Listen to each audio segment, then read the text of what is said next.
CPM ശക്തമായ പ്രതിരോധത്തിൽ. ശരിക്കും മുഖ്യമന്ത്രിയുടെ മകൾ വീണ വിജയൻ ഉൾപ്പെട്ട എക്സാലോജിക് സൊല്യൂഷൻസ് എന്ന കമ്പനിയുമായി ബന്ധപ്പെട്ട ക്രമക്കേട് അന്വേഷിക്കുന്ന കാര്യത്തിൽ കൂടുതൽ നടപടികളുമായി കേന്ദ്ര ഏജൻസികൾ പോകുന്നു. മുഖ്യമന്ത്രിയുടെ മകളെ പ്രോസിക്യൂട്ട് ചെയ്യണം എന്നുള്ളതാണ് ഇപ്പോൾ റിപ്പോർട്ടായി പുറത്തു വന്നിരിക്കുന്നത് എന്നാണ് അറിയാൻ സാധിക്കുന്നത്. CPM കൂടുതൽ വെട്ടിലേക്ക്, എത്ര ന്യായീകരിച്ചാലും വെട്ടിലേക്ക് വീഴുകയാണ്. വീണ വിജയൻ്റെ കമ്പനികളുമായി ബന്ധപ്പെട്ട കൂടുതൽ ക്രമക്കേടുകൾ പുറത്തുവരുന്നു. മുഖ്യമന്ത്രിയുടെ മകൾ രേഖകളിൽ കൃത്രിമം കാണിച്ചതായി രജിസ്ട്രാർ ഓഫ് കമ്പനീസിൻ്റെ നിർണായക കണ്ടെത്തലുണ്ടെന്ന് ഏഷ്യാനെറ്റ് ന്യൂസാണ് റിപ്പോർട്ട് ചെയ്തത്. എക്സാലോജിക് കമ്പനി മരവിപ്പിക്കാനായി നൽകിയ അപേക്ഷയിലും സത്യവാങ്മൂലത്തിലും തെറ്റായ വിവരങ്ങളാണ് നൽകിയത് എന്നാണ് ഇപ്പോൾ കണ്ടെത്തിയിരിക്കുന്നത്. അതുകൊണ്ട് തന്നെ വീണ വിജയനെ പ്രോസിക്യൂട്ട് ചെയ്യണമെന്നാണ് ബംഗളൂരു ROCയുടെ റിപ്പോർട്ടിൽ പറയുന്നത്. എക്സാലോജിക് കമ്പനി മരവിപ്പിച്ചത് പലതും മറച്ചുവെക്കാനാണെന്ന ആക്ഷേപം നേരത്തെ തന്നെ ഉണ്ടായിരുന്നു. എക്സാലോജിക്കും കമ്പനിക്കും വീണ വിജയനും കുരുക്കായ ROC ബംഗളൂരുവിൻ്റെ റിപ്പോർട്ടിൽ മരവിപ്പിക്കലിലെ ക്രമക്കേട് കൃത്യമായി തന്നെ രേഖപ്പെടുത്തിയിരിക്കുന്നു. കമ്പനി മരവിപ്പിക്കൽ നടപടിക്കായി ROCക്ക് സമർപ്പിച്ച രേഖകളിൽ വീണ വിജയൻ അടിമുടി കൃത്രിമം കാണിച്ചു എന്നാണ് റിപ്പോർട്ടിൽ പറയുന്നത്.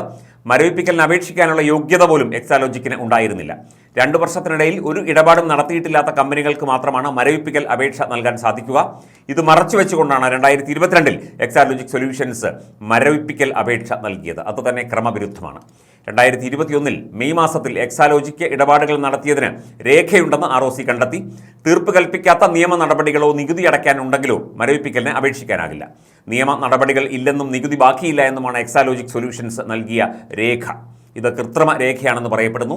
2021 കമ്പനീസ് ആക്ട് പ്രകാരം കമ്പനി ഡയറക്ടർക്കടക്കം നോട്ടീസ് കിട്ടിയത് എക്സാലോജിക് മറച്ചുവെക്കുകയും ചെയ്തു. ആദായ നികുതിയായി 42,38,038 രൂപയും അതിൻ്റെ പലിശയും എക്സാലോജിക്ക് അടയ്ക്കാൻ ബാക്കിയുണ്ടായിരുന്നു. ഇതെല്ലാം മറച്ചുവെച്ച് എല്ലാ മാനദണ്ഡങ്ങളും പാലിക്കുന്നു എന്നുള്ള തെറ്റായ സാക്ഷ്യപത്രങ്ങൾ, രേഖകളാണ് വീണ വിജയനും എക്സാലോജിക്ക് കമ്പനിയും ഹാജരാക്കിയത്. 2022 നവംബറിൽ കമ്പനി മരവിപ്പിച്ചതിന് ശേഷം സമർപ്പിക്കേണ്ട രേഖകളോട്ട് ഹാജരാക്കിയതുമില്ല. രേഖകൾ കെട്ടിച്ചമച്ചതിനും വിവരങ്ങൾ തെറ്റിദ്ധാരണാജനകമായി അവതരിപ്പിച്ചതിനും എക്സാലോജിക്കിനും വീണ വിജയനുമെതിരെ തടവ് ശിക്ഷയും പിഴശിക്ഷയും കിട്ടാവുന്ന 447, 448, 449 വകുപ്പുകൾ ചുമത്തണമെന്നാണ് ഇപ്പോൾ ബംഗളൂരു ROC റിപ്പോർട്ട് പറയുന്നത്. വീണ വിജയൻ്റെയും കമ്പനിയുടെയും രേഖകൾ സാക്ഷ്യപ്പെടുത്തിയ ചാർട്ടേഡ് അക്കൗണ്ടന്റ് കന്ദസ്വാമി ത്യാഗരാജു ഇയാളെയും പ്രോസിക്യൂട്ട് ചെയ്യണം എന്നാണ് റിപ്പോർട്ടിലെ ശുപാർശ. വീണ വിജയൻ നടത്തിയ ക്രമക്കേടുകൾ പിഴശിക്ഷയിൽ ഒതുക്കാവുന്നതല്ലെന്നും പ്രോസിക്യൂഷൻ നടപടികൾ വേണമെന്നും റിപ്പോർട്ടിൽ പറയുന്നു. രേഖകളിൽ കൃത്രിമം കണ്ടെത്തിയ സാഹചര്യത്തിൽ കമ്പനി മരവിപ്പിച്ച നടപടി പിൻവലിക്കാനും നിർദ്ദേശമുണ്ട്. അതേസമയം വിഷയത്തിലെ രേഖകൾ ഓരോന്നായി പുറത്തു വരുമ്പോൾ മാസപ്പടി വിവാദത്തിലെ കേന്ദ്ര അന്വേഷണം രാഷ്ട്രീയ പ്രേരിതമാണെന്ന ആരോപണം ഉയർത്തിക്കൊണ്ട് പ്രതിരോധം തീർക്കാനാണ് CPM ശ്രമിക്കുന്നത്. MV ഗോവിന്ദൻ മാസ്റ്റർ വീണ്ടും അത് പറയുന്നുമുണ്ട്. നേരത്തെ വീണയുടെ കമ്പനിയും CMRലും തമ്മിൽ നടത്തിയ ഇടപാടിൽ കേന്ദ്രം അന്വേഷണം തുടങ്ങിയിരുന്നു. കേന്ദ്ര ഏജൻസികളെ രാഷ്ട്രീയ താൽപ്പര്യത്തിന് ഉപയോഗിക്കുന്നുവെന്ന് EP ജയരാജനും MV ഗോവിന്ദൻ മാസ്റ്ററുമൊക്കെ പലവട്ടം ആരോപിച്ചിരുന്നു. കഴിഞ്ഞ നിയമസഭാ തെരഞ്ഞെടുപ്പിന് മുൻപ് സ്വർണ്ണക്കടത്ത് കേസുമായി ബന്ധപ്പെട്ട് വിവിധ കേന്ദ്ര ഏജൻസികൾ അന്വേഷണം നടത്തിയിട്ടും മുഖ്യമന്ത്രിയുടെ ഓഫീസിനെ അടക്കം ബന്ധിപ്പിക്കാൻ കഴിയാതിരുന്നതോടെയാണ് CPM രാഷ്ട്രീയ പ്രതിരോധവുമായി രംഗത്ത് വന്നത്. കേന്ദ്ര ഏജൻസികളെ BJP സർക്കാർ രാഷ്ട്രീയമായി ഉപയോഗിക്കുന്നു എന്നതായിരുന്നു അന്നും CPMൻ്റെ ആരോപണം. അതേസമയം എക്സാലോജിക് സൊല്യൂഷൻസിനും KSIDCക്കും എതിരായ കേന്ദ്ര അന്വേഷണത്തെയും CPM അങ്ങനെ തന്നെ പ്രതിരോധിക്കാൻ ഇപ്പോൾ ശ്രമിച്ചുകൊണ്ടിരിക്കുകയാണ്. എക്സാലോജിക്കിനെതിരായ അന്വേഷണം രാഷ്ട്രീയ പ്രേരിതമാണെന്ന LDF കൺവീനർ അടക്കമുള്ള ആളുകളുടെ ആ ഒരു നിലപാട് അതുതന്നെയാണ്. അവരുടെ ആ ഒരു പ്രസ്താവനയുടെ നിലപാട് അതുതന്നെയാണ്. KSIDCയുടെ ചുമതലയുള്ള മന്ത്രി P. രാജീവ്, വ്യവസായ മന്ത്രി P. രാജീവ് പലപ്പോഴും മാധ്യമങ്ങളുടെ ചോദ്യങ്ങളിൽ നിന്ന് ഒഴിഞ്ഞു മാറുന്നു. BJP RSS രാഷ്ട്രീയത്തിന് വഴിതെളിക്കാനാണ് അന്വേഷണമെന്നാണ് CPI സംസ്ഥാന സെക്രട്ടറി ബിനോയ് വിശ്വം പറയുന്നത്.